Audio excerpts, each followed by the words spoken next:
Baru ketemu orang sebelah kita boleh bersalaman. Karena memang kalau orang baru bertemu sunnahnya apa? Bersalaman. Tapi menyengajakan setelah sholat salam-salaman, maka saya tidak menemukan sunnahnya dari Nabi Shallallahu Alaihi Wasallam.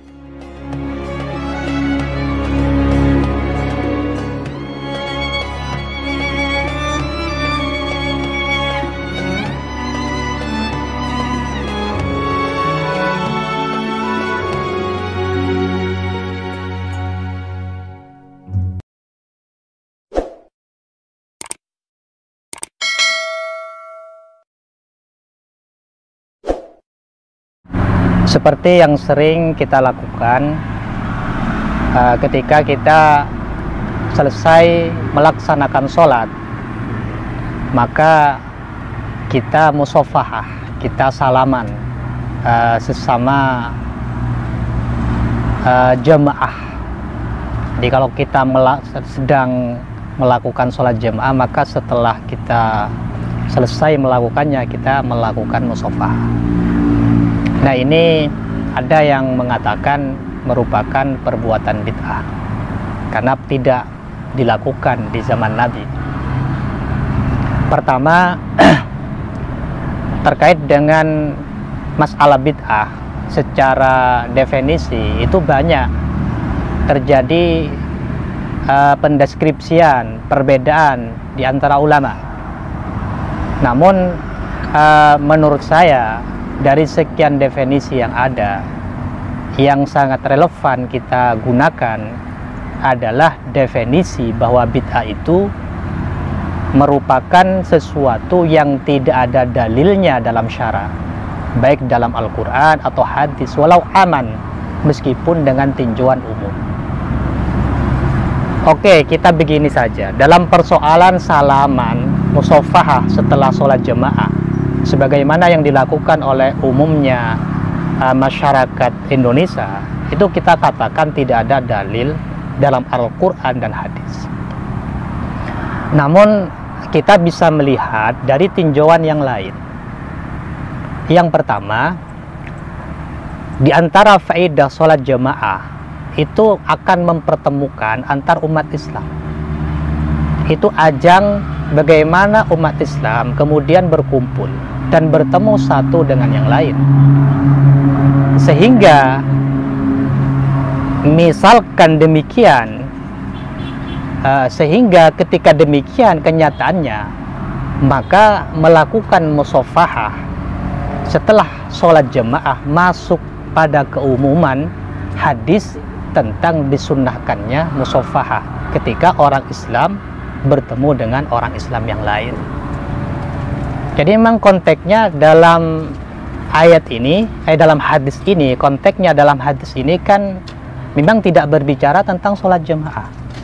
Tapi dari ketika berjemaah kita akan berkumpul dengan sesama orang Islam, maka saya kira musafah ba'da sholat itu masuk pada keumuman hadis, bahwasanya qala Rasulullah sallallahu alaihi wasallam, ma min muslimaini yaltaqiyani, tidak ada dari dua orang Islam yang bertemu kemudian fayatasafahani, melakukan musafahah, illa wufira lahuma qabla ay yaftariqa, melainkan keduanya akan diampuni dosa-dosanya oleh Allah qabla ay yaftariqa, sebelum berpisah.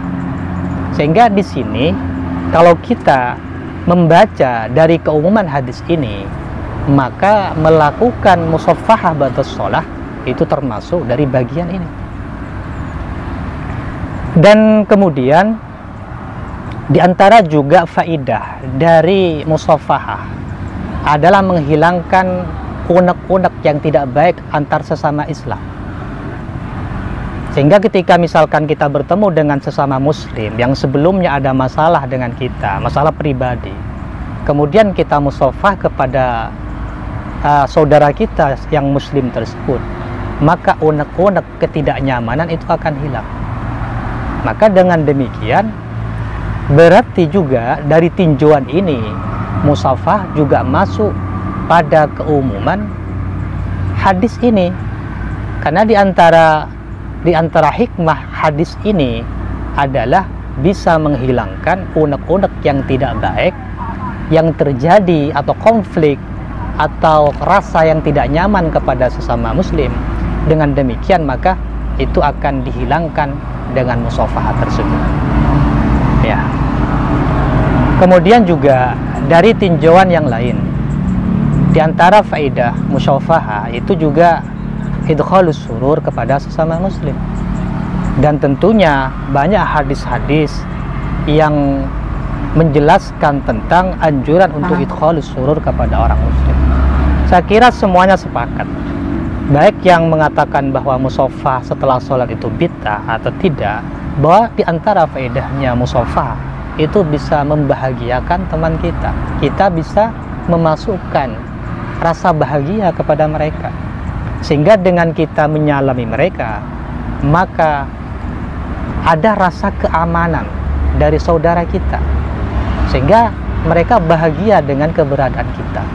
Maka dengan demikian, meskipun secara tekstual, secara tersurat musafahah setelah sholat itu tidak ada dalilnya dari Al-Quran dan hadis, namun masuk pada keumuman anjuran musafahah ketika sesama muslim itu saling bertemu.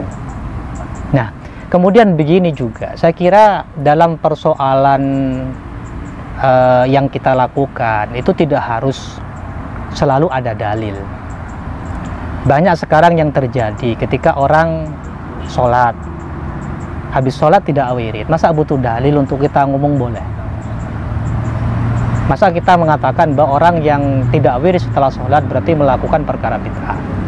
Tidak kan? Kemudian juga yang terjadi dalam kehidupan kita sehari-hari, ketika kita melakukan sholat, kemudian setelah kita selesai sholat, banyak dari kita tiba-tiba langsung ngambil HP. Masa itu juga butuh dalil untuk kita mengatakan itu boleh? Jadi tidak semuanya hal suatu perkara itu butuh dalil. Kemudian begini, oleh karena itu ya kembali ke tadi, bahwasanya yang sangat menurut saya definisi yang relevan terhadap bid'ah itu malam yakun lahu dalilun syar'iyyun, adalah sesuatu yang atau suatu pekerjaan yang tidak ada dalil menurut syariat, walaupun itu secara umum. Oleh karena itu banyak hal-hal yang saya kira ketika kita memahami definisi ini dari amalia yang kita lakukan sehari-hari, itu dalilnya secara umum ada.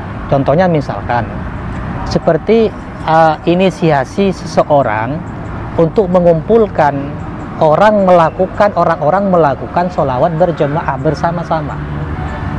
Itu kan nggak ada dalilnya. Artinya di zaman Nabi orang membaca sholawat bersama-sama itu nggak ada.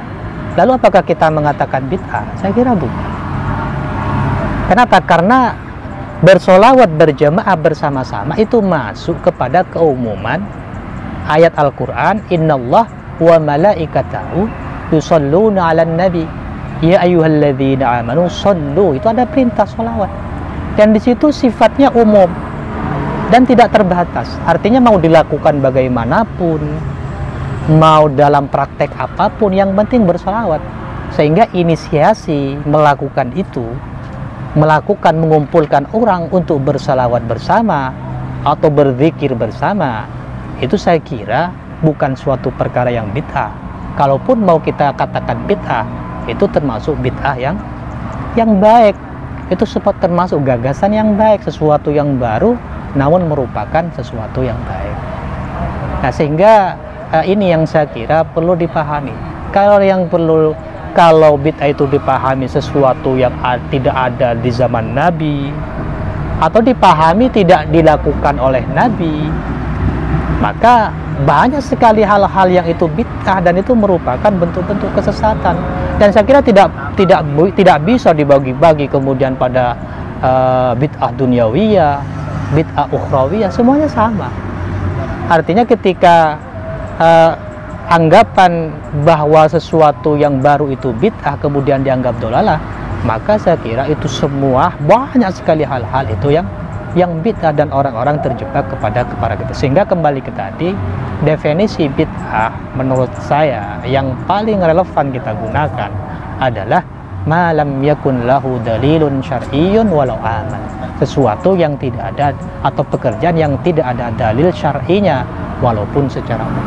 Sehingga ketika kita melihat demikian, maka amali-amaliyah yang kita lakukan banyak sekali kita temukan dalil-dalilnya, seperti tentang sholawat tadi, dan termasuk juga salaman tadi setelah melakukan sholat jemaah. Mungkin demikian yang bisa saya sampaikan.